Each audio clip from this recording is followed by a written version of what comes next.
Hey everyone, it's Robin, RS Island Crafts, and welcome to my studio. Today I'm just playing a little bit with my scraps, and what I'm making is some thank you cards.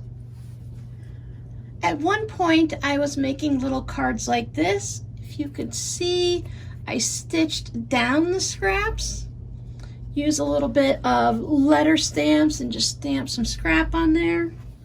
I like to stamp thank you on it and then put it in with any of the Etsy orders as just a little bit of a, oh, thank you, a nice little handmade touch, a way to bring the scraps from my craft room into what I sell, because playing with fabric scraps is what I enjoy doing. When we were making the quilt block boards, we used this Heat and Bond Ultra Hold. This is only to be ironed down and not to be sewn down. And I have all this extra due to a little bit of a confusion with an Amazon order. I ended up with a double order. So I thought, what am I going to do with this? And what can I do with my smaller scraps of the Heat and Bond Ultra Hold? Can't put it through your sewing machine. It's just not going to work. It gums up the needle too much. So I thought maybe I would try it on these cards, because then I could press it down and not have to do all the round and round sewing. So now I'm not using any needles. I'm not dulling a needle. I'm not trying to find extra thread. And I still had to put this down somehow. I was just using some stick glue to hold it down. This isn't going to be my forever little tuck-in that I put with orders. My goal is to make handmade paper out of paper scraps, so I'm still using the scraps. Just stamp my little RS Island Crafts with a thank you, and then I take it and I sign it, and I can put a little note. I can add a little note on here anywhere I want. So I thought that that's going to be my next little tuck-in.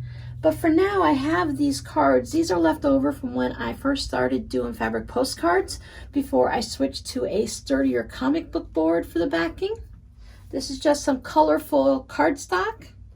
So let me give you a rundown on how I started this out. It has already changed a little bit as I go, because that's kind of how it is when you start just making things up as you go along and just playing with your craft supplies. I took some of my fabric. You can see some of this is wider.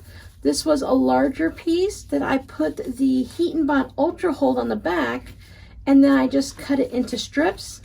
Then I took those larger pieces and I cut them into strips that are 1/2 inch wide. I figured that out just by cutting one and laying it down onto my cardstock and saying, oh, okay, that's about a good width.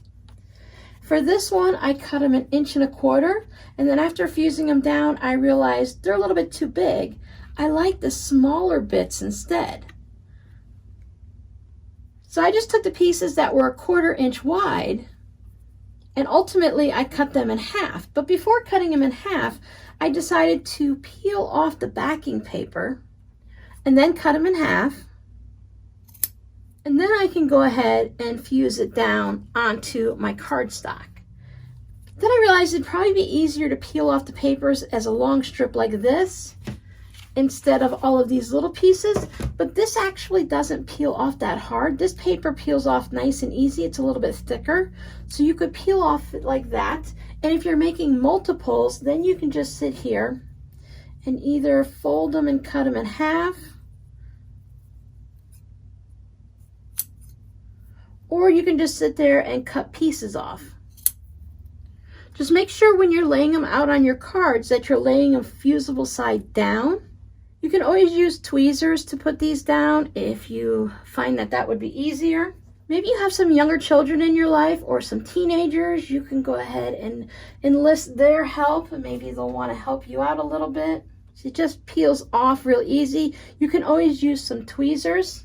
Maybe you want to color coordinate your thank you notes. If you put it just on a white cardstock, then you can use any type of fabric or paper scraps. It would work just the same if you're a paper crafter and you have extra bits of paper left over. Then you can color coordinate it. Say you're sending out a gift for someone and you make them a scrunchie and it's purples, all different purples. Then you can make them a card like that. So that got me thinking too, as I also make these scrappy cards. So maybe instead of sewing these down, I could use the longer strips of scraps just like this, and I could go ahead and fuse them down there and I wouldn't have to stitch them down. Or if you want to make one large card with maybe just one picture of a beautiful flower, you can use the Ultra Hold to hold it down onto your card instead of just sewing it down or something like that, or using the regular heat and bond, because I'm always afraid, is that heat and bond for a card, someone might want to keep this for a while, so is that heat and bond going to peel off? Projects like this I find are great for these little palm irons. There is no water in them. I could put water in it, but I choose not to. It's such a small little reservoir anyway. One thing to notice with the pink cardstock is when I put heat to it, it does bring some purple into it. It will change back down to the pink color afterwards. So just make sure you heat it up so that your Ultra Hold Heat and Bond is staying on there nicely and you don't have to worry about it coming off. Again, it's just really something that you tuck in with a gift. Someone says, oh, it's so pretty, I like it, that's a neat little idea, and then they toss it. Or they put it in the recycle bin or something. I think to do something like this, I start out with a little idea and I start playing with it. And then as I'm going and I'm realizing how much work it could be, I find ways to streamline it. Just like I've made so many cards now, I've actually made hundreds of these cards, that every time I make them, I find new ways to streamline it so that I can make multiples of them and not have to take a long time to do it. So I thought I would just show you this as I'm playing with it, just using up some scraps that I've already had prepared, just to, like I said, to put some thank you notes in. Once I have some time to make the handmade paper, I will be switching to this. I love that I can change the color of the paper based on what I use it for, and I can change the thickness. I have different colors to ink for my stamps, so I can always put my flamingo on it and stuff like that. And as I mentioned, there's still room to write a note.